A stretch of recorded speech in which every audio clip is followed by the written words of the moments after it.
ఒక చిన్న కథ చెప్పి ముగిద్దాం. యా సార్ చెప్పండి.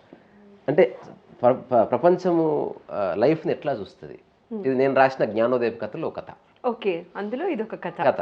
అంటే నాకు 2009లో మైండ్ దొబ్బినప్పుడు చాలా కథలు రాసిన, దానికి జ్ఞానోదయ కథలని పేరు పెట్టారు.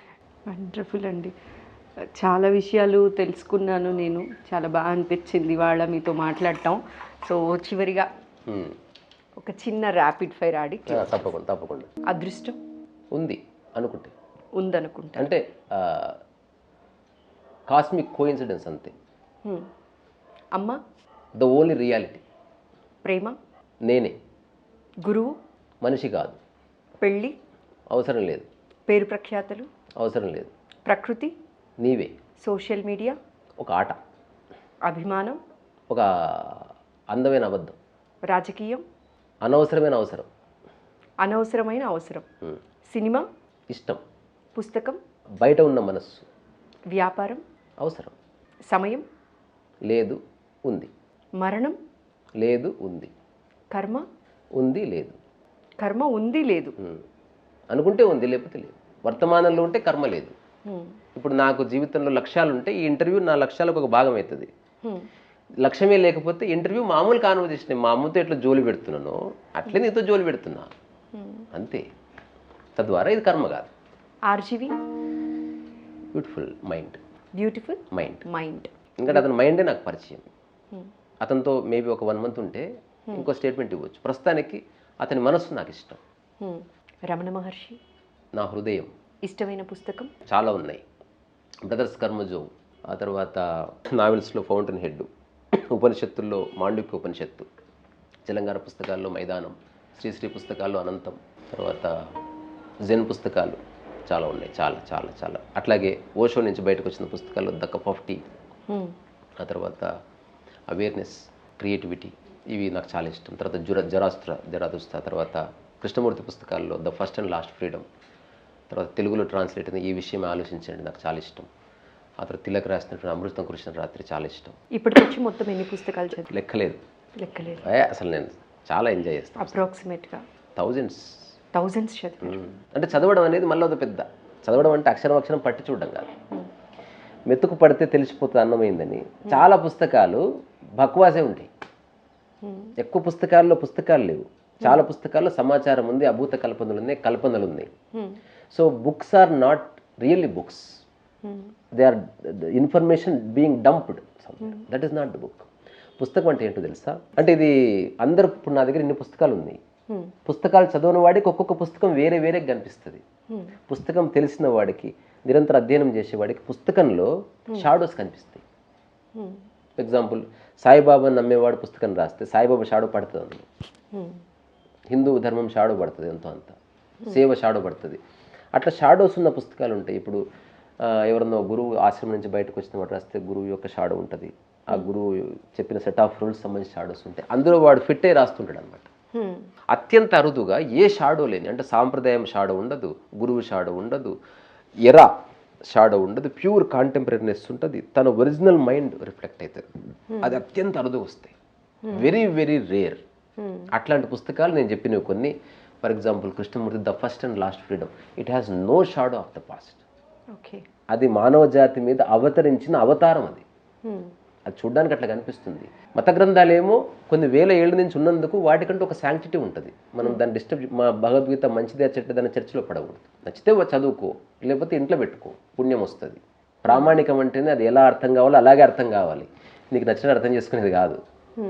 సో కృష్ణమూర్తి బుక్ నిజమైన ఆధ్యాత్మిక ప్రామాణిక గ్రంథం. నిన్ను పరిశాన్ చేస్తుంది, అబ్సల్యూట్లీ షాక్ చేస్తుంది. అట్లాగే ఓషో నుంచి వచ్చిన సాక్షి అనే పుస్తకం, it is not an ordinary book. మిగతావంతా ఫిలసాఫికల్ ఉంటుంది కదా. సాక్షి అనేది ఓషో సాక్షిగా ఉంటే తప్ప చెప్పలేడు ఆ మాటలు, అది ఊహించి చెప్పేది కాదు.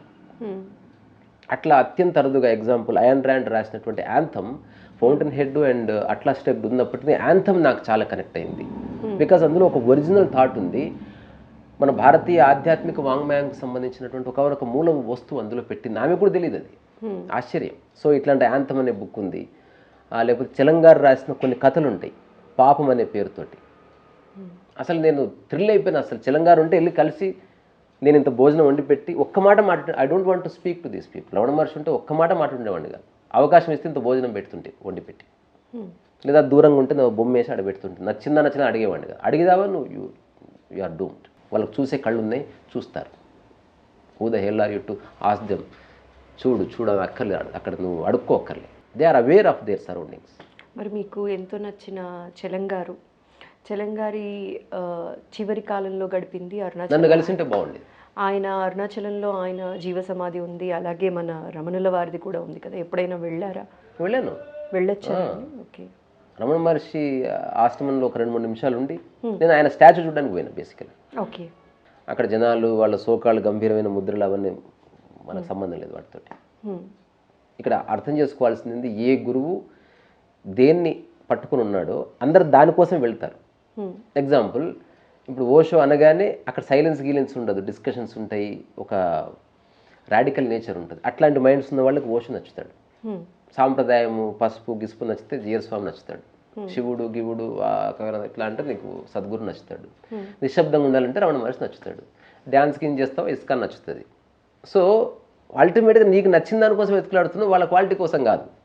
సో నేను రమణ మహర్షి క్వాలిటీ ఒక ప్యూర్ సైలెన్స్, ప్యూర్ యాక్ట్ అంతే. అంటే ప్రపంచాన్ని ఉంటూ దాన్ని ఏం పట్టుకోకుండా దాని మీద అట్లా బతికినవాడు. నేను ఎలా చూశాను, నాకు దర్శనమైంది. ఒక జింక, ఒక రమణ మహర్షి, ఒక కోడి, ఐ సీ నో డిఫరెన్స్. జింకలోను కోడిలో అన్ని రమణ మహర్షి నువ్వు మహర్షి అనుకోని భావనలు you are missing him. He's the most ordinary person ఎవరు వాక్డ్ ఆన్ ప్లానెట్. నువ్వు ఎక్స్ట్రాడినరీ. ప్రపంచానికి సంబంధించి చెత్తంతా మోసుకొని తిరుగుతున్నావు, ఏమీ లేదు అక్కడ. శిష్యగణాన్ని ఏర్పాటు చేయలేదు, కోర్సులు పెట్టలేదు, ఏమి చేయలేదు, మంచి బట్టలు వేసుకోలేదు, అమ్మను కూడా పెద్ద పట్టించుకోలేదు. అంటే ఈ ప్రపంచంలో ఒక మనిషి అంటే ఇది అని నిర్వచించుకుని ఏ నిర్వచనానికి రమణ మహర్షి పెట్టిగాడే. మరి నీ దృష్టిలో ఎట్లా స్పిరిచువల్ బీయింగ్? అందరు అంటున్నందుకు నువ్వు అంటున్నావా, నువ్వు చూసావా? ఇప్పుడు నేను ఇస్తున్న స్టేట్మెంట్ నేను దర్శించి ఇస్తున్నది. I see no difference between a tree, a Ramana Maharshi and any animal. మళ్ళీ నేను డాగ్ అన్నా అనుకో ఫీల్ అవుతారు. కంపేర్ చేయడం కుక్కతో కాదు, క్వాలిటీతోటి. భగవద్గీత సారం లేదా ఒక అత్యంత పరమోత్కృష్టమైన జీవితం యొక్క ఆధ్యాత్మిక స్వరూపం ఒకవేళ మనిషి రూపంలో ఉంటే అట్లా సహజం ఉంటుంది. అక్కడ మనం ఇస్తున్నాం భగవాన్, లేకపోతే మన ఇచ్చే ఇదంతా మన పిచ్చి. ఈ నెవర్ ఆస్క్డ్. అది లేకపోతే ఏ బాధ లేదు. మీకు చిన్న ఎగ్జాంపుల్ చెప్పి ముగిస్తే, ఎగ్జాంపుల్, ఇది మీరు నాకు అమ్మండి, ఇది నేను మీకు అమ్మండి, ఊరికే కొనుక్కుండా పెట్టండి. ఇప్పుడు ఎవరైనా ఈ చిన్న టెస్ట్ చేసుకుంటే జీవితంలో బాధ రాకుండా ఉంటుంది. ప్రాక్టికల్. ఇది మీరు కొనుక్కునే ముందు ఒక్కసారి క్వశ్చన్ చేసుకోండి, ఇది పోతే బాధ వస్తుందా లేదా? కొనుక్కునే ముందే.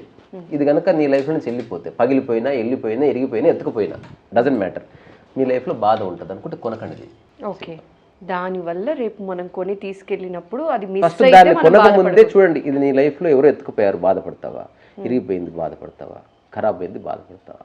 డిసప్పేర్ అయింది, వ్యానిష్ ఉంటే తినేది, బాధపడతావా? బాధపడతావా? తీసుకోకు, నీది కాదు. That is Ramana Maharshi. పోయినా పర్వాలేదు అనుకున్నది మనం ఏది పోతే పర్వాలేదు అనుకున్నా తీసుకో, ఇంకా వాడుకో అద్భుతంగా. ఇక్కడ ఉన్న ప్రతి ఒక్కటి పోయినా పర్వాలేదు. మీ దగ్గర ఉన్న ప్రీషియస్ పెయింటింగ్స్ పోయినా పర్వాలేదు, ఇంక్లూడింగ్ మై సెల్ఫ్.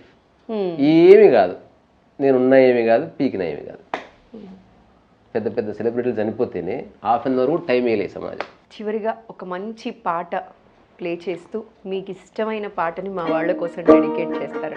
గాలి నేనా నేను, గాలిలో తేలాను, గాలిలోనే లేను, గాలిగా నేను. గాలినే నా నేను, గాలిలో నా నేను, గాలినైనాను, గాలినే నా నేను. వీస్తున్న ఈ గాలి ఎక్కడా గాలి, వీస్తున్న ఈ గాలి ఎక్కడో ఆ గాలి, పూల మొక్కల వాలి ఎక్కడా గాలి, అక్కడా గాలి, ఎక్కడా ఈ గాలి. చాలా సమయం మా కోసం కేటాయించి మా ప్రేక్షకుల కోసం మంచి మంచి పాటలు పాడి వినిపించారు. మీకు అనిపించింది చెప్పారు. Thank you so much. మరోసారి స్పెషల్గా థ్యాంక్స్ తెలియజేస్తూ నమస్కారం అండి. సో వినేవాళ్ళకి మీలో ఉన్న క్రియేటివిటీకి సో మీకు ఇలాంటి అవకాశాన్ని ఇచ్చిన ఎవరైనా సరే వాళ్ళలో ఉన్న క్రియేటివిటీకి, వాళ్ళ ఓపికకి, వాళ్ళ విజన్కి ఇక్కడి నుంచి నేను శిరస్సు ఉంచి నమస్కారం చేస్తున్నా. అన్కండిషనల్గా యాక్సెప్ట్ చేయండి. రీసారోస్ వాయిస్. థ్యాంక్ యూ అండి.